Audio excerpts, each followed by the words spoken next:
अस्सलाम वालेकुम बच्चों, आई होप आप सब ठीक हो गए। This is your biology instructor sir Rizwan. और मैं उम्मीद करता हूँ बच्चों आज आपका सेकेंड ईयर जोलॉजी का एग्ज़ाम अच्छा गया होगा, स्पेशली सेक्शन सी। बच्चों एमसीक्यू की सोल्यूशन वीडियो की तरफ बढ़ते हैं। एमसीक्यूज़ अच्छे आए, मुझे अच्छे लगे एमसीक्यूज़। बेटा पहला सवाल था, दिस बिलोंग्स टू एंडोथर्म्स। बेटा एंडोथर्म्स कौन होते हैं बच्चों? एंडोथर्म्स वो होते हैं बच्चों जो अपनी बॉडी हीट रिलीज़ करते हैं, जनरेट करते हैं मेटाबॉलिक एक्टिविटीज़ की वजह से। तो बेटा वो इंसान है, ह्यूमंस है। तो पहला एमसीक्यू का आंसर ह्यूमन हो गया। सही है। अगला सवाल था बेटा एमसीक्यू का, kidney secrete this hormone for maintaining of blood pressure. बेटा किडनी दो हार्मोन्स प्रोड्यूस करता है ना, एक होता है एरिथ्रोपोइटिन और एक होता है आपके पास रेनिन। तो बेटा एरिथ्रोपोइटिन जो होता है वो आरबीसी के सिंथेसिस के मामला देखता है, यहाँ पे ब्लड प्रेशर पूछा गया है। तो जब ब्लड प्रेशर है तो बेटा रेनिन। सही है, रेनिन। अच्छा, और आपका अल्लाह भला करे।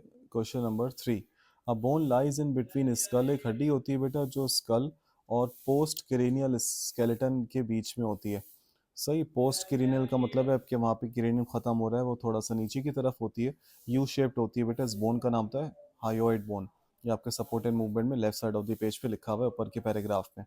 अगला सवाल है बेटा, इन विट्रो फर्टिलाइजेशन, ऐसी फर्टिलाइजेशन जो बॉडी के बाहर होती है, ये जो मेथड होता है वो किस चीज़ के ट्रीटमेंट में इस्तेमाल होता है? तो बेटा ये होता है इनफर्टिलिटी के ट्रीटमेंट में इस्तेमाल, जिसको हम लोग कहते हैं टेस्ट बेबीज में इस्तेमाल होता है ये। Question number 5, it is controlled by medulla oblongata in the brain. ये फर्स्ट ईयर का लेवल का है, याद है? मेड्यूला ऑब्लोंगेटा जो है, मतलब सेकंड ईयर में भी है लेकिन फर्स्ट ईयर में भी था। बेटा जो ब्रीदिंग होती है ना वो मेड्यूला ऑब्लोंगेटा कंट्रोल करता है। सही है, यहाँ पे मेड्यूला ऑब्लोंगेटा का है मेरे बच्चों, और वहाँ पे था, और ब्रीदिंग ये रहा। सही है। जैसे बैलेंस सेरेबेलम हो गया, मेमोरी हिप्पोकैम्पस हो गया, विजन आपके पास फोर ब्रेन हो गया। अगला सवाल है बच्चों, goitre is cause by the deficiency of. Goitre बेटा थायराइड ग्लैंड की डिजीज है, ये कॉज्ड होती है डेफिशिएंसी ऑफ आयोडीन की वजह से, हाइपोथायरॉयडिज्म में। अगला सवाल है बच्चों, glycogen is converted into glucose by the action of this hormone. बेटा एक्सेस ग्लूकोज कन्वर्ट हो जाता है ग्लाइकोजन में इंसुलिन हार्मोन की वजह से, और इसका अपोजिट होता है ग्लूकागॉन हार्मोन। तो glycogen is converted into glucose by the action of glucagon hormone, ये रहा ग्लूकागॉन।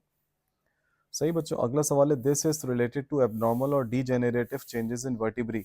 वर्टिब्री की या वर्टिब्रा का जो होता है एबनॉर्मल या डीजेनरेटिव चेंजेस किस वजह से होती है? बेटा उसका आंसर है स्पॉन्डाइलोसिस। सर डिस्क स्लिप अलग है, उसमें सवाल में ज़रूर होता है स्लिप का जिक्र या डिस्क का। फ्रैक्चर्स नहीं है, शियाटिका नहीं है। Part of human brain hippocampus, name from its shape because it resembles with.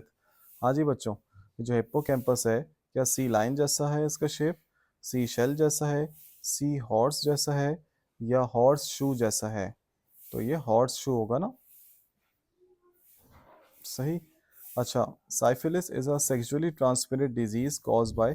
Syphilis एक बीमारी है बेटा, या सिफिलिस एक सेक्सुअली ट्रांसमिटेड डिजीज है, ये कॉज होती है बैक्टीरिया की वजह से। सही है। और उस बैक्टीरिया का नाम होता है बच्चों ट्रिपोनीमा पैलिडम। अगला सवाल था बच्चों, the number of muscles in human body is. बेटा नंबर ऑफ बोन्स नहीं पूछी थी, नंबर ऑफ मसल्स पूछा था यहाँ पे। खैर ये जो टिक हुआ है उसमें से कुछ गलतियां भी होंगी, तो स्नैपशॉट लिया एक स्टूडेंट से। The number of muscles in human body is 600। 600 muscles है तकरीबन। वैसे 650 है, चलो एमडी कैट पे बताएंगे, वैसे 600 कर लो यहाँ पे। The end of the end of fertility in female is called. Female में जब फर्टिलिटी एंड हो जाती है इसको क्या कहते हैं? मिनार्क। मिनार्क तो बेटा कहते हैं फर्स्ट मेंसेस को, तो उसका आंसर है मीनोपॉज। ओके। अगला सवाल था बच्चों, इट ट्रिगर्स, ये अच्छा लगा मुझे, इनमें से ऐसा कौन सा हार्मोन है कि जो टेस्टोस्टेरोन को रिलीज करवाता है ब्लड में? तो याद रखिएगा बेटा उसका आंसर है एलएच हार्मोन। एलएच हार्मोन का फुल फॉर्म है ल्यूटिनाइजिंग हार्मोन। ये हार्मोन रिलीज होता है बेटा interior lobe of pituitary gland से, और ये जाता है बेटा टेस्टिस के अंदर लीडिक सेल्स में। और लीडिक सेल्स वो सेल्स होते हैं जो टेस्टिस के सेमिनिफेरस ट्यूब्यूल्स के आसपास होते हैं, और ये सेल्स फिर टेस्टोस्टेरोन निकलवाते हैं। तो याद रखिएगा बेटा एल एच आई है। अगला सवाल आसान था बेटा, डोपामीन जो होता है वो उसकी डीजेनरेशन न्यूरॉन में क्या कॉज करवाती है, यानी कि डोपामीन की कमी या खराबी न्यूरॉन में कौन सी बीमारी कॉज करवा देती है इंसान में? Parkinson's disease. Okay, Parkinson disease, dopamine है तो पार्किंसन भाई। The hormone that prevents urination and dehydration. बेटा यानी कि डिहाइड्रेशन नहीं होने देता, ये पानी को रीअब्जॉर्ब करता है हमारी बॉडी में। कौन सा हार्मोन है बेटा ये? एडीएच, एंटी डायरेटिक हार्मोन, जिसको हम लोग कहते हैं एंटी डायूरेटिंग, समझ गए आप? और उसका एक और नाम था वेजोप्रेसिन। अगला सवाल है बच्चों, over secretion of cortisol. Cortisol जब ज़्यादा रिलीज हो जाए तो क्या है? ज़्यादा रिलीज हो जाए तो बेटा कुशिंग्स डिजीज, कम हो जाए तो एडिसन्स डिजीज। सही है।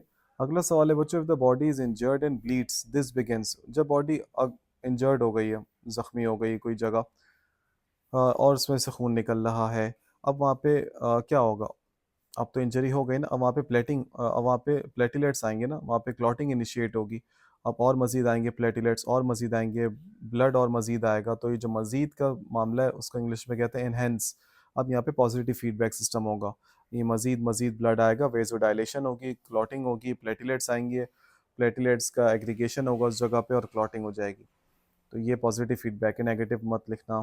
This is cause due to the deficiency of insulin. Insulin की कमी की वजह से बेटा क्या होता है बच्चों? Diabetes mellitus. तो ये है बेटा मामला। आई होप आप लोगों का पेपर अच्छा गया होगा। सेक्शन बी को भी अगर हम देख लें, सेक्शन बी सही था। रीजनिंग, नॉन रीजनिंग बेटा, why calcium is essential for cross bridge formation, ठीक आया। तो इतना कोई इसमें मसला नहीं था। मुझे रीजनिंग क्वेश्चंस में अच्छा बताऊं कौन सा लगा? 1 वाला, 2 वाला, 3 वाला। सही है। और ये 6 वाला। तो ये अच्छे थे कुछ ना। बाकी नॉन रीजनिंग में आपके पास जो है वो बोन्स एंड कार्टिलेजेस का डिफरेंस आई होप आप लोगों ने कर लिया होगा। In causes of infertility in male, ठीक था बस। Right any 4 functions of hypothalamus. सही है। यहाँ पे कुछ नोट लिख देते हैं, इसमें पिट्यूटरी ग्लैंड पे आ जाता थोड़ा सा नोट, एंटीरियर लोब पे। State the causes and symptoms of gonorrhoea, describe miscarriage. Non reasoning के सवाल वैसे नहीं थे जैसे होने चाहिए थे, तो मुझे सेक्शन बी इतना कोई ख़ास नहीं लगा बिल्कुल। मुझे थोड़ा सा बॉटनी की वाइब आ रही थी। बाकी सेक्शन सी, उन्होंने थर्मो रेगुलेशन और स्लाइडिंग फिलामेंट थ्योरी, यानी कि क्रॉस ब्रिज साइकिल में से कोई एक दिया था करने के लिए। इन्होंने पार्ट्स ऑफ ब्रेन में डायग्राम, तो चलो अच्छी बातें नहीं थी। और मेंस्ट्रुएशन साइकिल में इन्होंने वो चॉइस दे दी। और लास्ट में इन्होंने पिट्यूटरी ग्लैंड्स के लोब्स और उनके हार्मोन्स वगैरह को बता दिया। सही बच्चों, इंशाल्लाह आप लोगों से बहुत जल्द न्यू वीडियो में मुलाकात होगी बेटा। अब आपके पास पेपर्स थोड़े से रह गए। अब अच्छे से बच्चों की तरह बेटा बिस्मिल्लाह करके एनएमडी कैट स्टार्ट करना, क्योंकि ये साल का exam one of the toughest आने वाला है। Trust me. अपना ख्याल रखिएगा बच्चों। अल्लाह हाफिज़।